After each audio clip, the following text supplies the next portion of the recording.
问你们怎么样有这个 idea 出来的？谢谢评审的提问，请开始讨论。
请开始发言。老师你好，我想先说一下，就是我们会做就是独立跟合作这两个，就是这个问号，因为我们一开始在读个案的时候，我们知道他是写竞争，可是我们也有去查资料说马云其实是推崇竞争的，但是我们看完之后觉得他的那些子公司都是不同的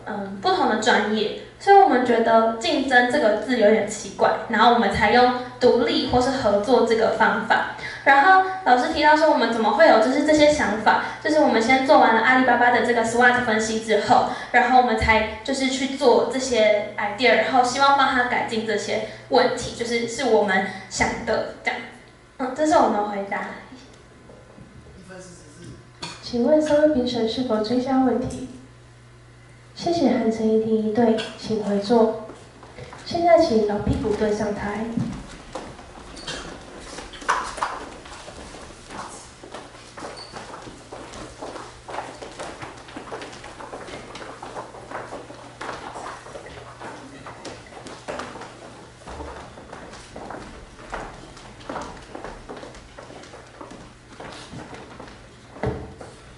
请评审向老屁股队发问。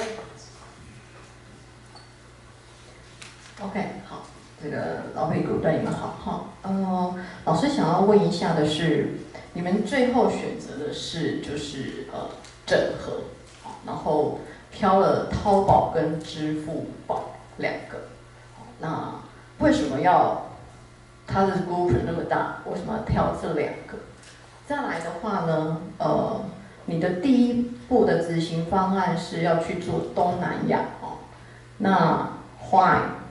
为什么是东南亚？然后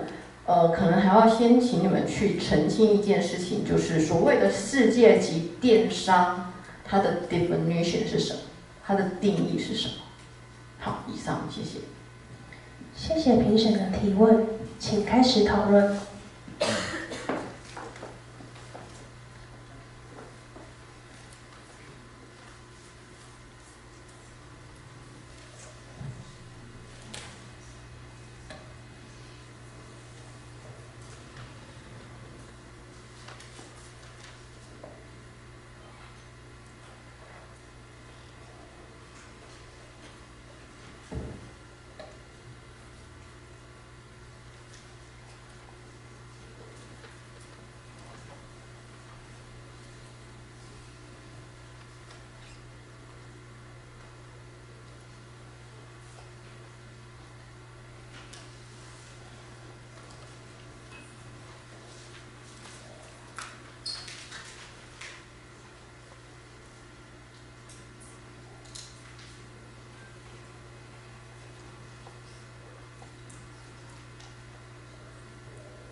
请开始发言。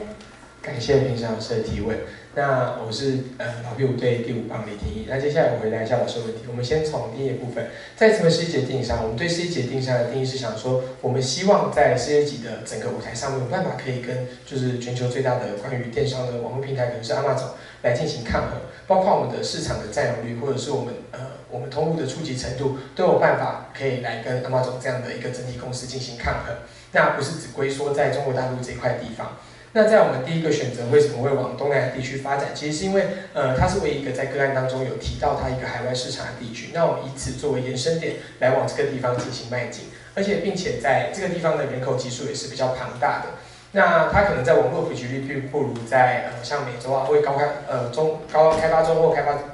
已开发国家这么发达，但是我们认为它有一定的市场的潜在性。那所以，而且这块地方它其实未被开发，那我们可能如果以先行者的角度来先去进入这块市场的话，我们可以稳固在这块市场上面的利益。毕竟在写这边个案年度的话，以个案上面来讲，应该是2008年或是2010年的这个年代底下，在这块市场可能是还有尚未被开发的。那在为什么选择淘宝与支付宝这两者之间的合作关系，是因为它从头到尾这两者东西其实是最 match 的。以现阶段来讲，因为从支付然后到它的整体转移系统来讲，都是最完善的。那我们选这两点，它只是一个，我们举一个例子要讲的是，我们想要强调的是，当今天一个企业体，它如果有个东西是完善的，它必须有完整的配套而进入另外一条市场，它才不会丧失它原本既有的利润。那可能在此基础上延伸出来，我们希望可以说，我们不一定只要整合这两项东西，其实在阿里巴巴、AU 软件，其实它都可以成为我们企业整合方面一个非常强大的后盾。毕竟企业本身拥有这些资源，它不应该被放着或放弃不使用，而是尽力的把企业资源拿来辅助你本身的事业体，来达到一个更好的发展。那如果说假设如果今天我们没有采用这样子整个系统的话，是不是我们进入东南亚市场的时候，如果我们只有淘宝进去，那我们的支付系统是不是就要采用当地的支付系统？我们本身就会去少了这部分的盈利，所以我们才希望用这样连接的方式来带入东南亚市场，以及做这样一个整合。那我们选择这两个，只是我们先行一个举例，因为毕竟我们认为本份个案呢，在整体实际作为上面，可能还没有在它组织重整的过程当中来的重要，所以我们先把它的组织先进行一个简单的架构的重整，然后我们再来讨论在后面的关于搭配方案的部分。那以上是本组的回答，谢谢。3分34。请问评审是否追加问题？请下位评审提问。来，帮我翻译一下到那个文件。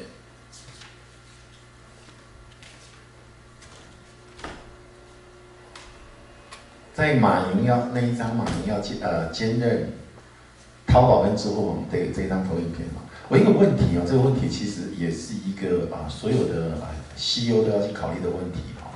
因为你们现在建议就是马云呢，他要花时间再去兼任淘宝跟支付宝的这个COO。可是我的一个很大的疑义是哪里？我的一个大疑义是，马云有这个能力以及有这个时间来做这件事吗？为什么要这样问就好像那个总统管午宴行政、立法、司法、考试、监察，你现在叫总统呢，又来兼行政院长，又来兼立法会院长其实那是一个很大的问题所以这是我第一个问题那第二个问题跳到整合的部分。你们一直强调整合，其实，在多国企业来讲，它永远面临一个议题什么议题？就全球整合跟当地回应的问题。全球整合程度高，常常就要牺牲当地回应；当地回应程度高，就要牺牲全球整合。很难看到一个多国企业可以同时达到全球整合跟当地回应这两个事情都做得好，有非常少在多国企业管理里面，其实这样的例子非常少。所以我的问题就在这里：当你们采用全球整合这样一个概念的时候，对像软体那个支付宝也好，或者什么阿里软件这些服务，其实都是所谓的最终产品。那一般最终产品其实非常强调就是当地回应，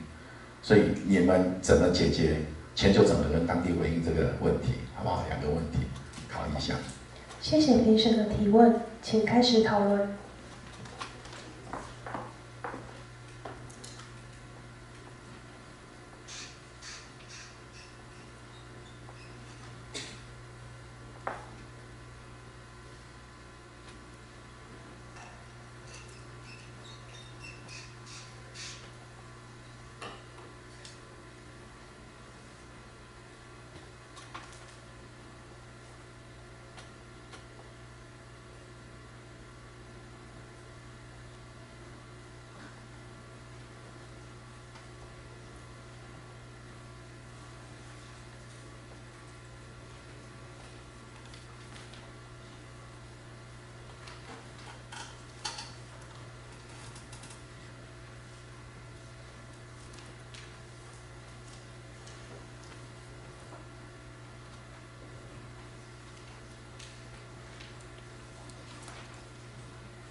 请开始发言。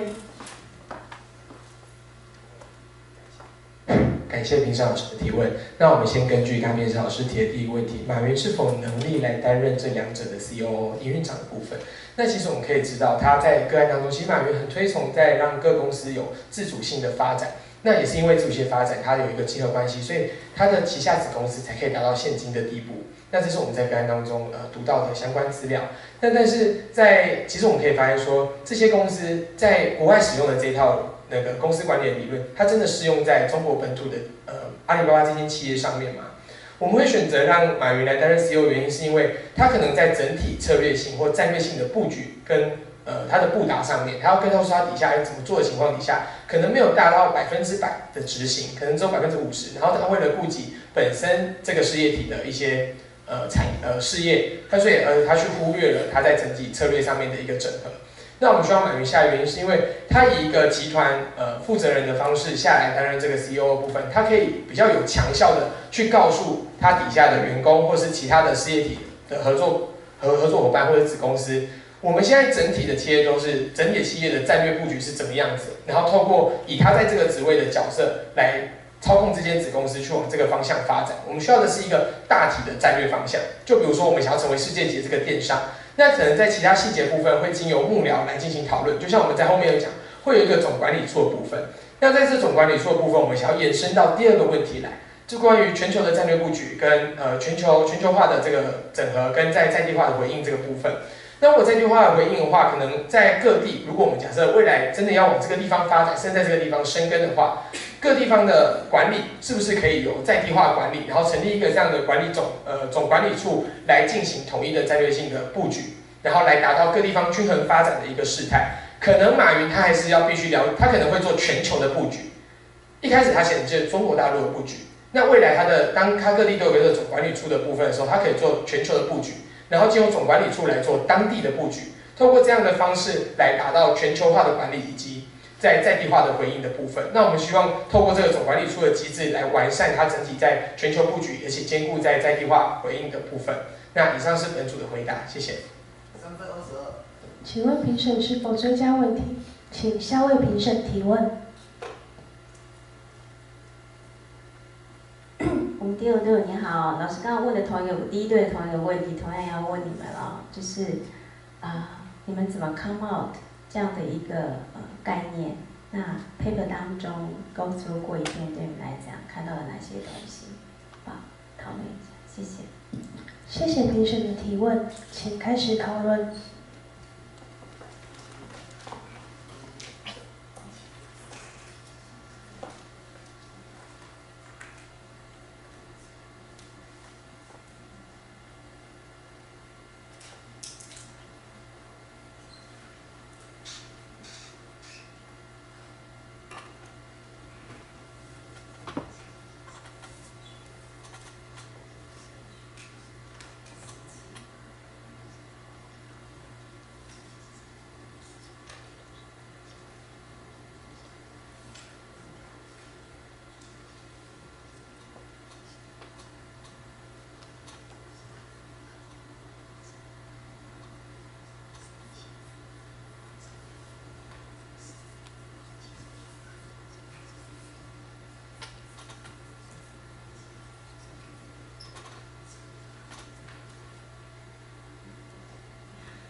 请开始发言。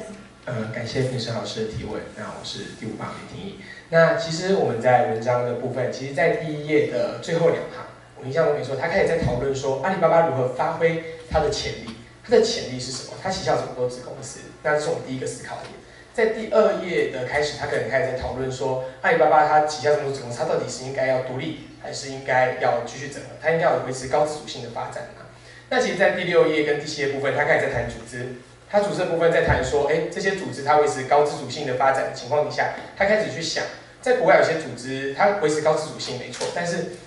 这个方式真的适合我们吗？于是我们透过这几个点开始去构想这一次的解决方案，或者说我们去思考它整体在全球化的战略性，它的战略性，它想要利用这些东西达成一个什么样的效果？所以我们想要去发掘阿里巴巴整体的潜力在哪里。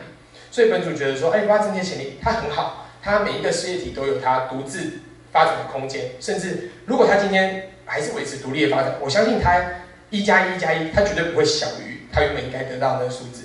但是我们认为它的潜力是在于阿里巴巴其实如果把它整体整合起来，它就有真正迈进整个全世界的这个舞台跟机会。那我说我们是根据整个在文章里面，可能我们读的没有这么的完善，但是我们根据我们所看到的点，就是他开始在思考公司的整合性的必要性在哪里，然后他开始去规划整合之后，他的决策点应该要根据整合之后获得哪些的核心价值或核心优势，然后来营造它整体的战略性布局。那所以本组就决定说，我们可能要先从它的策略性的布达应该要先做好，所以我们才选择马云可能要先下来担任几个我们认为比重比较重要的 CEO 的部分，因为我们把它看成这是一个总体策略的发展，而不再是单一事业体的事业策略，所以我们需要把它整合，然后变成公司整体有一个很好的营运方向，往同一个目标，而利用公司整体的资源往这个地方迈进。所以这是我们在文章当中看到关于他在公司整合以及战略性布局上面的一些疑问。那这是本组的回答，谢谢老师。3分09。请问3位评审是否追加问题？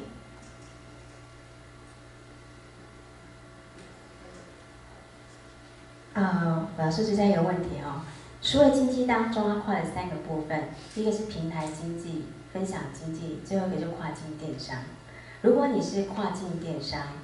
在东协的政策当中，它其实有2大困境，但是这2大困境，老师刚好在你的策略当中并没有看到哦。第一个是什么？宽频。东南亚的国家，它的宽频够不够 support 你要的跨境，也就是购买。第二个呢是关税，东西产品卖到当地，当地的人能不能付得起这个 transportation fees？ 因为有时候你的运费就多过于你本身物品的价值。如果你是马云，你怎么解决这2个问题？谢谢。谢谢评审的提问，请开始讨论。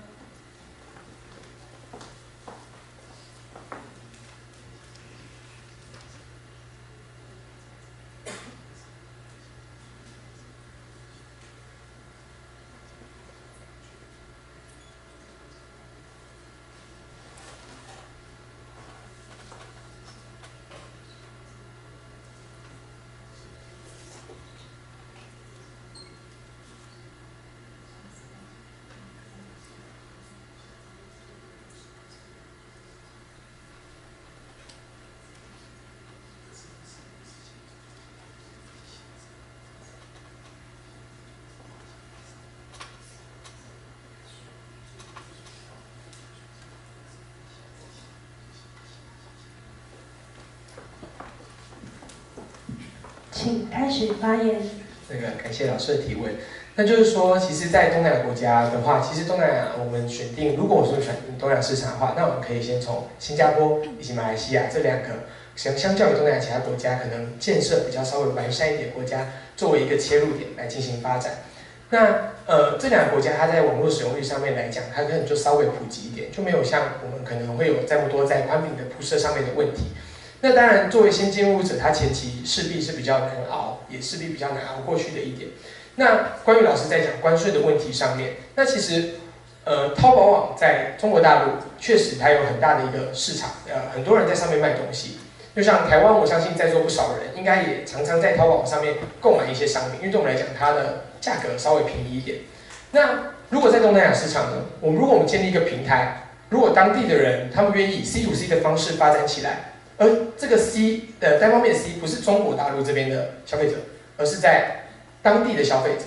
淘宝网是一个提供大家一个平台，让你各自的东西能够在上面得以贩售，然后去跟线上线下消费者做出一个互动的一个工具。它是一个提供消费者便利购物的一个平台。那在这方面，它当然会有关税的存在，但是它可以去选择这个东西是从中国大陆来的，还是我们本地的人在卖的。那就这一点，其实我觉得在关税问题上面，是由消费者可以自己去决定，他要不要去购买国外的商品进来。那这个可能是在消费者的决策上面。那我们可以做的就是提供他一个足够完善的平台，去完善这件事情。那可能真的比较难解决，就是在频宽这个问题。假设我们今天想要往东南亚地区比较更深入发展一点的话，可能我们就是势必可能要等待机会，然后我们积蓄力量，然后等到它真的有足够的基础建设之后，我们再进行发展。毕竟要以一个企业的力道去推动整体平望网络的建设，其实是非常消耗整体企业的人力、物力以及资源的。那我们认为阿里巴巴在现阶段它并没有足够的能力去发展这一点，所以我们选定在东南亚比较高度发展国家积蓄我们的力量，然后等待机会，然后我们再选择进入其他市场。谢谢。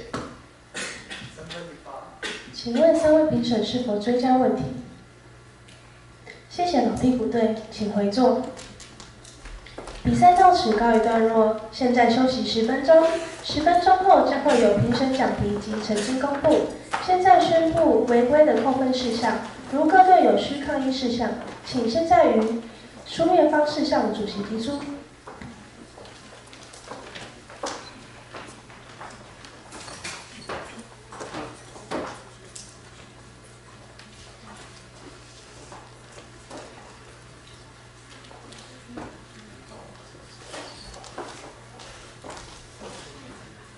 现在宣读违规事项。那今天的违规事项是韩城怡婷营队在第2题问问题的时候未依主席指示抢先发问，那就是酌扣0.5分。对，那以上如果没有需要申诉的事项，请参赛者先到场外休息，场内需要进行成绩结算。谢谢。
休息时间结束，现在请廖明坤老师为我们讲评。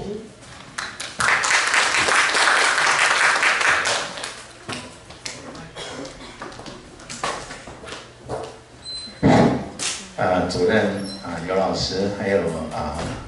参赛的队伍、服务人员都很辛苦了。我们到最后的一场了，所以我想今天过完以后，所有的人都会感到轻松。我还是针对最后2组的那个报告呢，给一点意见哈。事实上，就如同刚才为什么尤老师一直在问说你们怎么得到这样的结论哈，也间接反映其实是3位老师对各位今天的报告大部分这个个案里面，希望看到你们发现的问题点几乎都没有点到。可是没关系我们就各位呈现的资料来给一些建议其实我一直在讲这个案报告的时候呢，至少你提出来的资料是应该，或你提出来的观点应该是正确的例如我先讲说刚才那个老屁股对我问那个问题我说马云去兼任支付宝跟淘宝的总经理然后你们有一个答案出来嘛，接着他有能力做，而且命令容易贯彻。可是我们真的讲在实务上，这是不可能发生的事情因为他要贯彻他意志，他本来就有所谓各个子公司跟总公司的主管会议嘛，就是这个高阶经理团队会议，他就那个地方就可以先到他的目标、他的策略、他的意志。你知道兼任是什么意思吗？这个事业部1年营业额做那么大，当我兼任的时候，这公司的一些重大的决策常常经过我的手，那你还兼任2个公司他哪有那么多时间？我刚才不是举例给你听，如果总统要去兼行政院长、立法院长，你说那还能做他的总统吗？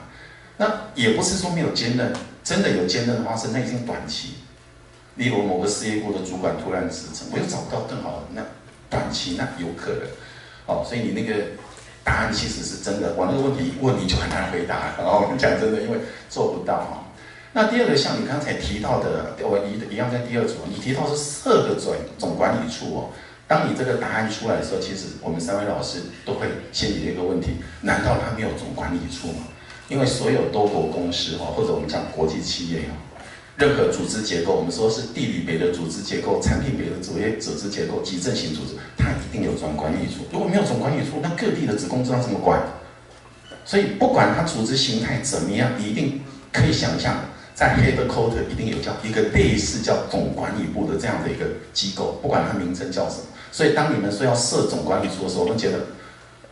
它应该已经在那里，还要设总管理部，那到底做什么？然后我刚才又讲说我先印象中都在第2个老屁股队然后我再讲说那个当地回应跟迁就整合，一直是所有多公司在管理各地海外子公司一定要做一个抉择的问题。大部分的公司如果想要迁就整合，他就会失去了当地回应。他想要当地回应，他就会失去，因为这2个是互斥的。那也不是没有人做到有的公司叫做 Caterpillar 毛毛虫公司其实我们常常讲到这个例子，他就2个都做到。那要2个做到其实很难仔细研究，它其实是有一些地方做得非常有道理的所以我刚才试着让各位去思考这个问题要不然所有人都知道整合当然好为什么不整合？因为有更实际的当地回应的强度高于整合得到的利益这是大概反映这边。那第1组的部分，我觉得就是整个报告的部分，其实它在最后的那个问题跟答案的部分的连结是非常多的。我们讲真的因为当你点出说你的名字叫竞争又独立名字也蛮快的。其实题目要问你的是竞争跟合作那你叫竞争又独立，不管了我说后面的答案其实是非常多的，因为你是用近期、中期跟长期嘛，对不对？那时候我就说，那请问是透过什么样的策略，或者透过什么样的管理师来做？那刚才你没有讲到分红的部分嘛？你们觉得说激励不会分红，其实在高阶主管的激励是一个很大的议题因为你想看，如果今天每个子公司的总经理、COO 就所谓的营运长，钱还会少吗？随便一个子公司，像这么大的集团子公司，哪一个子公司的薪水不是年薪1000万的？这时候你在讲股票分红，我不是说不好，我也很喜欢钱可是对他们来讲，这样层次人的激励，用马斯洛需求层级理论，它已经不是生理的需求了，因为钱这件事其实是最基本的生理需求，它可能更高的需求在第四层次的什么自我实现的部分，或者自尊的需求。那我不是说钱的需求不重要，我说如果当他钱的激励效果不大的时候，可能是例如说设计一个挑战性的任务，或者让他去掌管一个新的事业部，其实那反而常常是一个更好的激励了。我在讲这件事，所以你们在思考这个问题的时候，可能要再看那个高阶经理人的激励跟一般员工的激励其实是不太一样的啊。讲这个问题，那所有的所谓的机制或者所谓的策略，无非是棒子跟萝卜啦，这个跑不掉啊，这到哪里都这样啊。就有奖的部分，有惩的部分哦，大概是会比较好。我就简短把今天两组的这个报告的一些问题稍微点一下。我一样要讲，反正今天不是第一名就第二名怎么样你们都要为自己鼓掌好不好？谢谢。谢谢评审的讲评，现在请刘静一老师为我们讲评。两位评审还有在座的老师跟与赛同学你们好。我想从昨天你们拿到这个试卷个案到现在，应该是可以松一口气了那很辛苦大家这么努力的把英文看完。不过我想我有几点建议首先我想有关于这个个案的中英文的部分，我也给大会一个建议凭良心讲这个个案是在 Harvard Business Review这个个案给我们老师来看，1天之内要读懂融贯，其实它有它的困难度。好，那呢，如果今天我们的个案比赛的 purpose 是说读懂个案，从个案当中提出你的想法的话，我们宁可选择中文的个案，让你们把个案读懂。英文很重要，没有错，但是除非这个个案刚好是落在你们平常的口袋名单里头，也就是你平常就已经很懂这个区块了，或者是说刚好你们曾经在课堂上也念过了，那你在 get into 这个个案其实就会非常快。那我想这个也给大会一个建议，如果明年，对不起我的脑筋一直跳日文出来，明年你们还有这个机会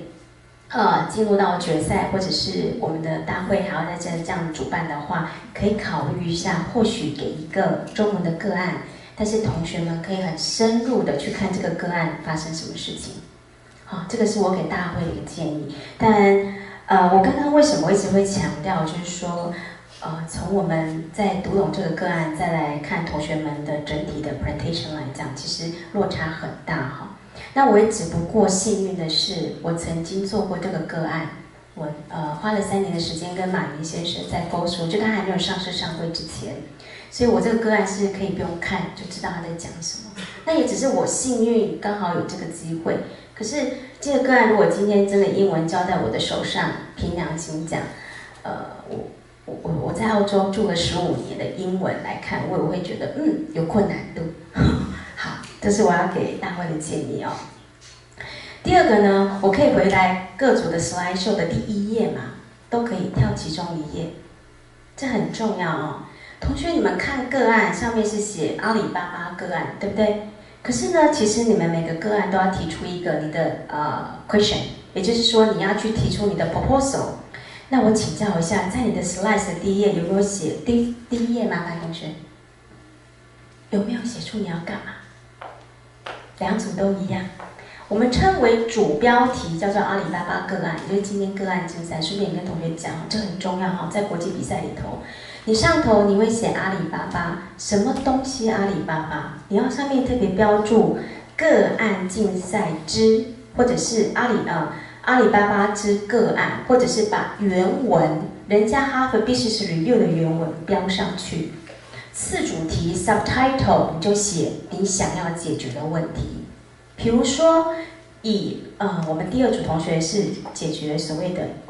你希望可以透过整合的模式来进入以跨境电商的方法进入东协的政策，请你把次标题写上去，因为那个才是你要解决的问题。那第1组同学你们要解决什么？比如说你刚刚希望可以把你的这个竞合的模式写出来，你就要把你的次主题的竞合模式写上去，这个才是一个完整的一个个案的第1页。通常我如果看到第1页长这样，大概就知道每一组的内容应该是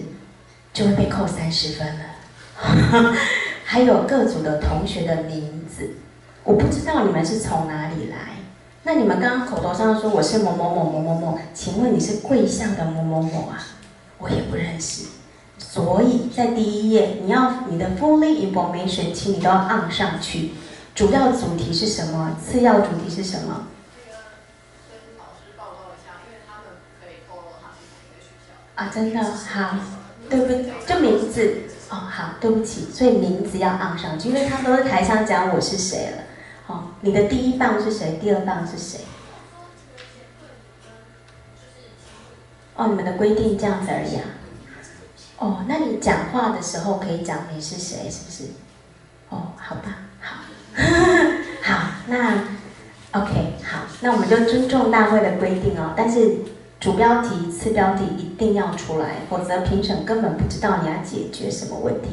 我就必须到你很后面才知道你发生了什么事情。那第三个东西呢，就是我会建议大家哦，因为我相信你今天参加个案，表示你对个案很有兴趣。以后你做个案的时候，千万不要看了个案的标签之后就马上去 Google， 请你盖上你身上所有电子仪器，乖乖的把个案从第一页念到最后一页。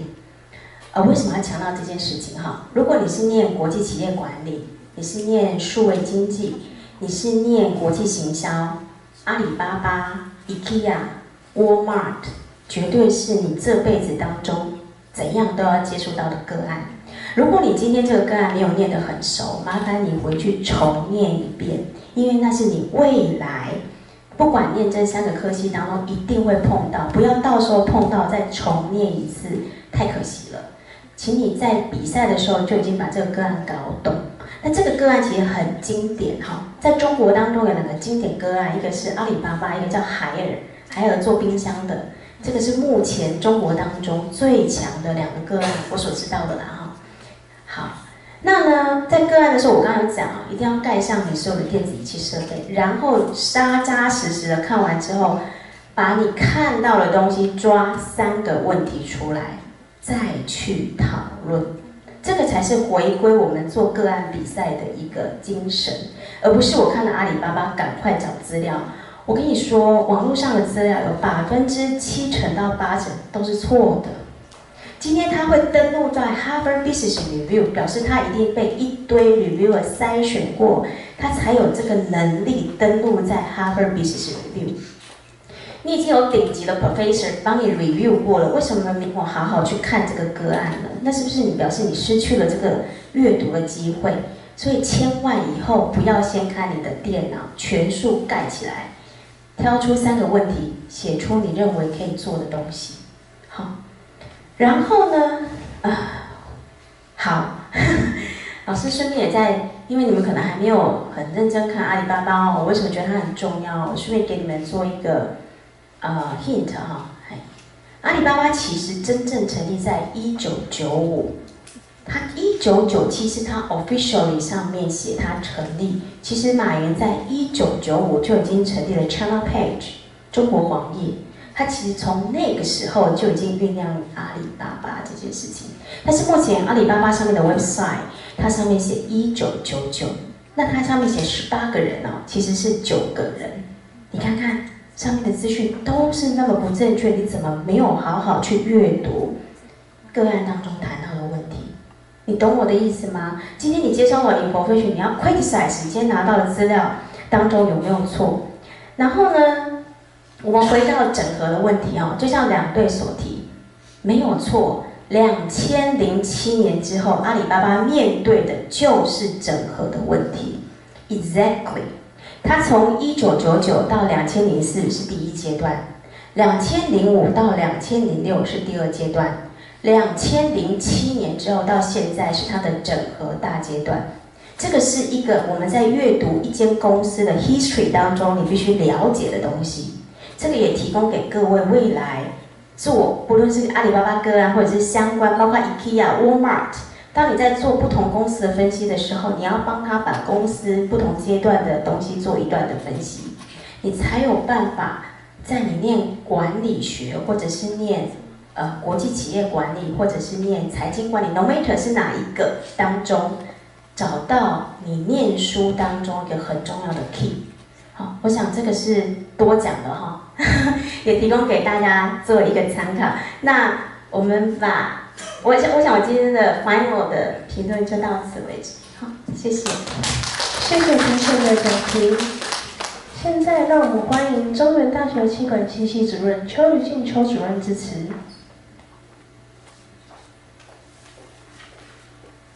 OK， 这个2队的同学，还有我们2位老师啊，还有我们所有的工作人员，大家辛苦了哈。那其实今天要特别的感谢2位评审老师哦。那一位呢，其实是远从实践大学来，好，所以这个廖老师其实也是这个非常的奔波哈，百忙之中特别抽空，他每年其实都愿意来参加我们这个个案比赛，我们真的非常非常感激哦。那另外一位尤金英游老师呢，其实真的还蛮巧的哈，他其实是从京都大学来的哈。那各位其实可以听到他的讲评呢，其实应该也是赚到的。他的主要的 major 其实就在所谓的这个数位经济领域当中哦。那他的指导老师其实是在京都大学跟日本大学的，我们讲后生省，就是我们这边的经济部的大佬级了哈。所以日本的所有的政策其实都是需要透过他们去规划出来的。所以你们今天可以听到或是见到有老师给你们问问题哈，这个是我觉得非常非常难得的机会哦。那我相信其实2队。在这个念个案的过程当中，我觉得这是台湾学生的一个心理障碍。其实如果你真的仔细去看里面的英文，我发现它其实是简单的。但是呢，同学看到这么厚一叠英文的时候，第一个你已经害怕了，对不对？就想说哇塞，我要用1天的时间把这个英文所有的东西看完，然后还要读懂。其实还要提出你的问题点哦。那我相信，未来我们在举办这个个案竞赛的时候，我们的团队我们也会再讨论看看，是不是一定要用英文的个案来考大家哦？但是其实我们办个案竞赛最大的目的，其实不是要把大家考倒而是希望同学在透过这样的一个讨论的过程当中，也可以把你所学的理论把它应用出来。而且呢，其实我觉得，站在我们办个案比赛的立场，我们最大的希望是透过各个学校的交流。第一个，你可以找到更棒的朋友，而不是说只有把这个自己的视野放在自己的学校当中。而且我相信，其实，在透过不同的这个竞赛的过程当中，maybe 就有你很欣赏的这个同学，是吧？所以也许呢，说不定还可以促成良缘，也不一定哦。但这是只是这个缓和一下情绪。我知道大家很紧张的想要知道今天的成绩哦。所以呢，这个主任这边也再一次代表中原大学所有的这些工作人员，还有我们的团队感谢大家对于我们这一次个案竞赛的一个这个热情的参与，谢谢各位。谢谢主任，感谢评审们拨空参加比赛。现在请主任颁发感谢状，请尤金英老师上台。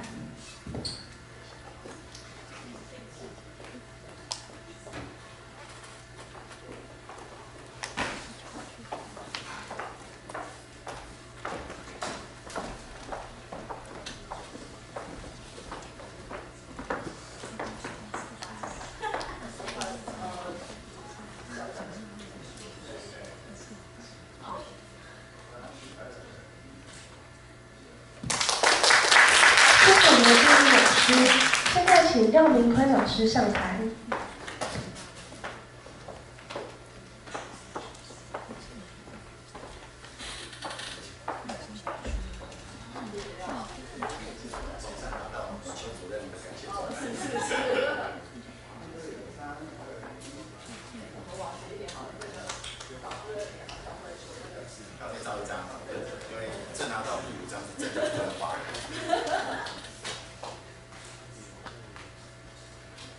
谢谢廖明坤老师。现在我们请主任为我们宣布比赛成绩。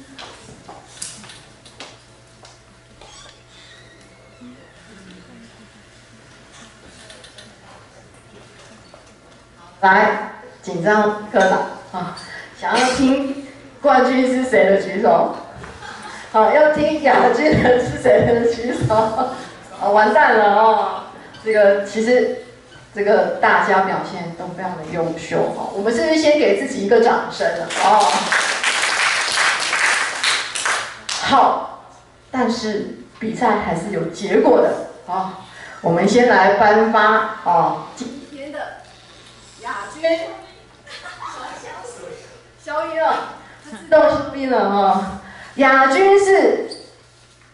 韩城怡婷营队，谢谢。请韩城怡婷营队上台颁奖及合影。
谢谢韩城怡婷营队，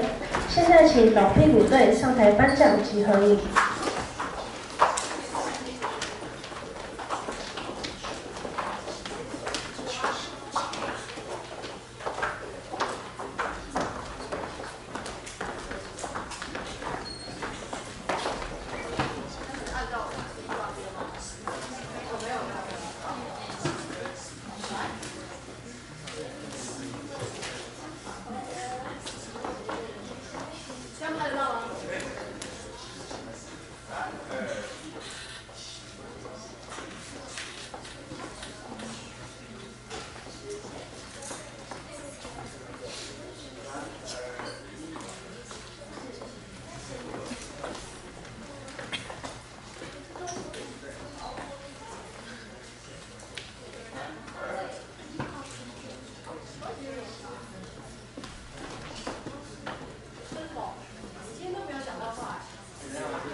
队，也谢谢主任给我们颁发奖章。恭喜两队，比赛成绩今晚将公布于台前。谢谢3位评审，谢谢所有参赛者以及所有的工作人员。今天的比赛到此结束，请将赛名单和保证金请至前方早请前领取。回馈单及名牌，请在离开时交给工作人员，谢谢。